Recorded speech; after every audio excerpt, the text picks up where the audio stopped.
For thousands of years, the land that we now call Russia and Ukraine were home to many different peoples. Long ago, nomadic tribes and Bronze Age cultures roamed these areas.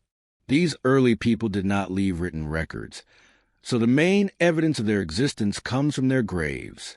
In the southern grasslands, called a steppe, they buried their leaders under large mounds known as kurgans. The famous Greek historian Herodotus wrote about these people and called them the Scythians. Later, the same lands were invaded by other nomadic warriors, the kind that also caused trouble for the Roman Empire. Over time, the land was settled by people called the Slavs. The Slavs shared some similarities in language and culture, but were divided into many small tribes. Around this time, Vikings from Scandinavia, known in the east as Varangians, traveled along Russia's long rivers. They conducted raids, but also traded with local tribes. According to legend, the East Slavs invited a Varangian leader named Rurik to be their prince and unite their tribes. He accepted and made his capital in Novgorod. His family, the Rurikids, would go on to rule parts of Russia for 700 years. Rurik's successor, Oleg, captured the city of Kiev and made it the capital of a new state called Kievan Rus. About a century later, another ruler, Vladimir the Great, wanted closer ties with the powerful Byzantine Empire to the south. He adopted their religion and converted to Orthodox Christianity. Vladimir is still remembered today as the ruler who brought Christianity to the lands of Ukraine and Russia. Another famous ruler, Yaroslav the Wise, created laws and expanded the state.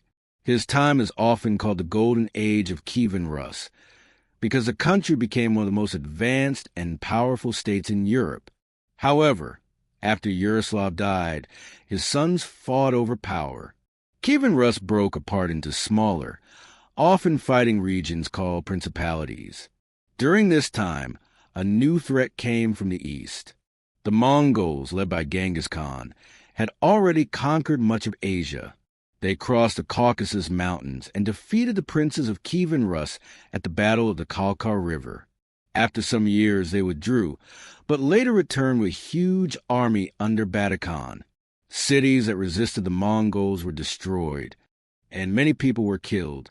One city, Novgorod, survived because it submitted peacefully to Mongol rule. A prince named Alexander Nevsky became a hero by protecting Novgorod. He also defeated the Teutonic Knights in a famous battle fought on a frozen lake called the Battle on the Ice. Alexander Nevsky is still celebrated as one of Russia's greatest heroes. The Mongols ruled a region as part of a large empire called the Golden Horde, with their capital at Sarai. The Russian princes had to obey the Mongol rulers and pay tribute, or they would face destruction. The Mongols were often called Tatars by the local people, and the Russians lived under what they called the Tatar yoke for many years. Alexander Nevsky's son, Daniel, founded the Grand Principality of Moscow, which gradually grew stronger.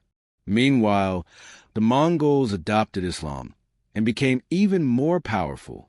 In the west, the Grand Duchy of Lithuania defeated the Tatars at the Battle of Blue Waters, taking control of some of the western lands 18 years after the fall of Kiev. Dmitry Donskoy, the Grand Prince of Moscow, defeated the Tatars at the Battle of Kulikovo Field. This victory was important because, after years of internal fighting, the Golden Horde, the Mongol Empire that had ruled over Russia for centuries, began to break apart into smaller, rival groups. Meanwhile, far to the south, Constantinople, the capital of the Byzantine Empire and its last major stronghold, fell to the Ottoman Turks. Many people began to see Moscow as a third Rome, the new center of the Orthodox Christian faith, after Rome and Constantinople had fallen. The Grand Princes of Moscow continued to grow stronger. They expanded their territory by annexing Novgorod and laying the foundation of the first unified Russian state along the Volga River. One of the key rulers, Ivan III of Moscow, confronted the Tatar armies and forced them to retreat. This marked the end of the Tatar yoke, as Russia finally freed itself from Mongol rule. Under Grand Prince Vasily III, Moscow continued to grow in power. His son, Ivan IV, became the first ruler to be crowned Tsar of Russia. He is better known as Ivan the Terrible. Ivan IV expanded Russian lands, conquering Tatar territories, such as Kazan and Astrakhan, but he faced setbacks in wars with Sweden and the Polish-Lithuanian Commonwealth.